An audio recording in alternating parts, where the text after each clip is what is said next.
একসময় নরেন্দ্র মোদী এবং Donald Trump Howdy Modi এবং নমস্তে ট্রাম্প মঞ্চে একে অপরের প্রশংসার স্তুতি গাইতেন। মোদি ট্রাম্পকে বলতেন তার সচ্চা ফ্রেন্ড, আর ট্রাম্প মোদিকে বলতেন একজন মহান নেতা এবং শক্তিশালী বার্গেইনার। দুজনের মাঝেও ছিল কিছু মিল। দুজনেই হার্ডকোর জাতীয়তাবাদী, শক্ত নেতৃত্বের প্রতীক এবং দেশকে সবার আগে রাখার পক্ষপাতী। কিন্তু সেই মিলগুলোই কি আজকে ওদের মধ্যে দূরত্ব তৈরি করেছে? মোদি ও ট্রাম্প কি ধীরে ধীরে একে অপরের প্রতিপক্ষ হয়ে উঠেছেন? প্রথমে ছিল H1B ভিসা ইস্যু, তারপর ট্রেড ট্যাক্স নিয়ে ট্রাম্প বললেন ভারত খুব বেশি ট্যাক্স নেয়। তারপর এলো ইন্ডিয়া পাকিস্তান যুদ্ধ নিয়ে ক্রেডিটের লড়াই, আর এখন অ্যাপেল প্রসঙ্গ।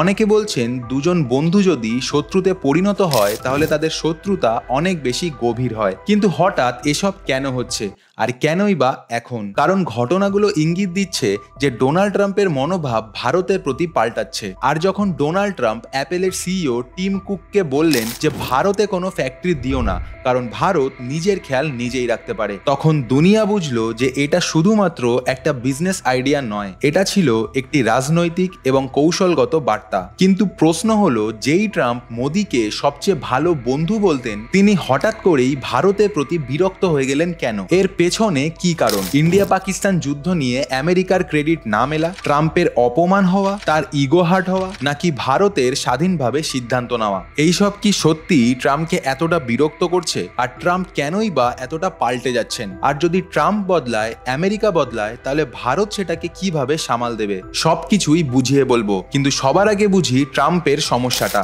এই মুহূর্তে ডোনাল্ড ট্রাম্পের সবচেয়ে বড় সমস্যা হলো যে তিনি মনে করছেন যে তার নোবেল শান্তি পুরস্কার পাওয়া উচিত ছিল। আগের বার তিনি উত্তর কোরিয়ায় গিয়েছিলেন এই আশা নিয়ে যে তিনি কিম জং উনের সাথে শান্তির বার্তা দিয়ে ইতিহাসের নাম লেখাবেন। ভেবেছিলেন যে আমেরিকার প্রেসিডেন্ট যদি উত্তর কোরিয়ার মাটিতে পা রাখে তাহলে নিশ্চয়ই নোবেল পুরস্কার মিলবে, কিন্তু মেলেনি। আর এবার ভেবেছিলেন যে উত্তর কোরিয়া না হোক, ইন্ডিয়া পাকিস্তানি সই, কিন্তু তিনি আসলে চৌবে হতে গিয়ে দুবেও হলেন না। 10ই মে 2025 ডোনাল্ড ট্রাম্প ঢাকঢোল পিটিয়ে ঘোষণা করলেন যে আমি ইন্ডিয়া পাকিস্তান যুদ্ধ বন্ধ করে দিয়েছি। এরপর 4 দিনে 4 বার তিনি বললেন যে আমি যুদ্ধ থামিয়েছি, আমি। কিন্তু ভারত বলল যে না ভাই, আপনি কিছুই থামাননি। তারপর ট্রাম্পের কূটনীতি এমনভাবে ব্যর্থ হলো যে তিনি ও তার টিম মুখ লুকানোর জায়গা পাচ্ছিল না। সিজ ফায়ারের যে মধ্যস্থতা ট্রাম্প করিয়েছিলেন সেটা ইতিহাসের সবচেয়ে ব্যর্থ এবং অপমানজনক কাহিনীতে পরিণত হলো, কারণ ট্রাম্প ঘোষণা করার খানিকক্ষণ পরেই পাকিস্তান গুলি চালানো শুরু করে এবং ভারতও পাল্টা গুলি চালায়। ওমর আবদুল্লাহ তখন বললেন যে এ কেমন সিজ ফায়ার? তখন ভারত স্পষ্টভাবে জানিয়ে দিল যুদ্ধ থামেনি, শুধু পজ নিয়েছি। আর সবাই জানে যে যুদ্ধের মধ্যে পজ মানে কি। কাশ্মীর নিয়েও ট্রাম্প বলেছিলেন যে আমি সব সমস্যা মিটিয়ে দেব। তার চোখে আবারও নোবেল প্রাইজের স্বপ্ন। কিন্তু ভারত বলল যে কাশ্মীর আমাদের আভ্যন্তরীণ বিষয়, কোনো বন্ধুও সেখানে হস্তক্ষেপ করতে পারে না। যদি আলোচনা হয় তাহলে তা হবে পিওকে নিয়ে, পাকিস্তানকে অর্থ দেওয়া নিয়ে এবং সন্ত্রাসবাদ নিয়ে। এখন প্রশ্ন হলো যে এই সব কি ট্রাম্পের ইমেজে কোনো আঘাত এনেছে? তার ইগো কি হার্ট হয়েছে? উত্তর কোরিয়ার কিম জং উনের সাথে হাত মিলিয়ে ডোনাল্ড ট্রাম্প নিজেকে গ্লোবাল পিস লিডার হিসেবে তুলে ধরতে চেয়েছিলেন এবং নোবেল পেতে চেয়েছিলেন। সেইটা ব্যর্থ হতেই এবার ভারত পাকিস্তান শান্তি নাটক শুরু করেন, কিন্তু এইখানেও ব্যর্থ। ট্রাম্প সবসময়তেই নিজেকে একজন ইন্টারন্যাশনাল ডমিনেটিং লিডার হিসেবে প্রমাণ করতে চান। তিনি চান যে আলোচনার কেন্দ্রবিন্দুতে তার নাম থাকুক। কিন্তু ভারত যখন দৃঢ় অবস্থান নেয় তখন যুদ্ধের সব রকম আলোচনা মোদিকে ঘিরে শুরু হয় এবং সম্ভবত এই ব্যাপারটাই ট্রাম্পের গাত্রদাহের কারণ হয়ে ওঠে। এইবার আসি আসল প্রসঙ্গে। অ্যাপেলের সিইও টিম কুক বলেছিলেন যে আমেরিকাতে আজ যা আইফোন বিক্রি হচ্ছে তার 50% ভারতে তৈরি হচ্ছে এবং ভারতের জন্য এটা গর্বের বিষয়। কিন্তু ট্রাম্পের জন্য এটা ছিল টিংটং, অর্থাৎ বিপদের ঘন্টা। হয়তো ট্রাম্প এটা ভাবলেন যে অ্যাপেলের সিইও যদি এমন কথা বলে তাহলে অন্যান্য বড় বড় ব্র্যান্ডও ভারতের দিকে ঝুঁকবে, আর এতে তো আমেরিকার ক্ষতি। তাই তো তিনি আবার আমেরিকা ফার্স্ট পলিসিস বলা শুরু করেছেন। আর একসময় চীনের ওপর নির্ভরশীল অ্যাপেল এখন ভারতে উৎপাদন শুরু করেছে। এটা কি ট্রাম্পের মাথা ব্যথার কারণ নয়? ভারতে অ্যাপেলের বিনিয়োগ ভারতীয় অর্থনীতিকে অনেকটাই মজবুত করেছে এবং গ্লোবালি একটি বার্তাও দিচ্ছে। কিন্তু ট্রাম্পের আমেরিকা ফার্স্ট নীতির বিরুদ্ধে যাচ্ছে। ভারতের জনসংখ্যা অনেক বেশি, একে অনেক সময় দুর্বলতা মনে হলেও কখনো কখনো কখনো সেটাই অনেক বড় শক্তি হয়ে দাঁড়ায়। ভারত একটা বিশাল বড় বাজার এবং ভারতের প্রচুর মানুষ বর্তমানে আইফোন ব্যবহার করছে, এবং যদি ট্রাম্প অ্যাপেলকে নিয়ে কোনো ভুলভাল সিদ্ধান্ত নেন তাহলে ভারত সরকারও পদক্ষেপ নিতেই পারে এবং অ্যাপেলকে ভারতে নিষিদ্ধ করতে পারে, নিয়ম আরো কঠোর করতে পারে, অথবা ট্যারিফ অর্থাৎ কর বাড়াতে পারে, আর এর ফলে আমেরিকারও ক্ষতি হতে পারে। তাই এখনই যে কিছু হবে এমনটা নয়, কিন্তু ট্রাম্পের বক্তব্য শুধুমাত্র অ্যাপেলকে উদ্দেশ্য করে নয়, বড় বড় আন্তর্জাতিক কোম্পানিগুলোর উদ্দেশ্যেও বলা হয়েছে ভারতে বিনিয়োগ করার আগে আমেরিকাকে অগ্রাধিকার দাও। আর এখানেই প্রশ্ন ওঠে, ডোনাল্ড ট্রাম্প কি এখন ভারতের বন্ধু নাকি শত্রু? ইন্ডিয়া পাকিস্তান যুদ্ধই হোক বা অ্যাপেল ইস্যু, দুটোতেই ট্রাম্প নিজের স্বার্থ দেখেছেন এবং তাতে দোষেরও কিছু নেই। কিন্তু ভারত যখন নিজের স্বার্থ দেখে তখন ট্রাম্পের ইগোতে লাগে। তিনি চান যে ভারত যেন বলে আপনি মহান স্যার, যেমন পাকিস্তান বলে sir good morning, sir namaste, কিন্তু ভারত সেটা বলে না, আর তাতেই ট্রাম্প অপমানিত বোধ করেন। অনেকের মতে ট্রাম্প মোদির বন্ধুত্বের সুযোগ নিয়েছিলেন। যদি অপারেশন সিন্দুরে আমেরিকা হস্তক্ষেপ না করত তাহলে ভারত পাকিস্তানকে আরো ধাক্কা দিত, আর যদি ভারত অপারেশন সিন্দুরকে চূড়ান্ত পর্যায়ে নিয়ে যেত তাহলে মোদির ভাবমূর্তি হতো এই শতাব্দীর সবচেয়ে শক্তিশালী নেতা হিসেবে।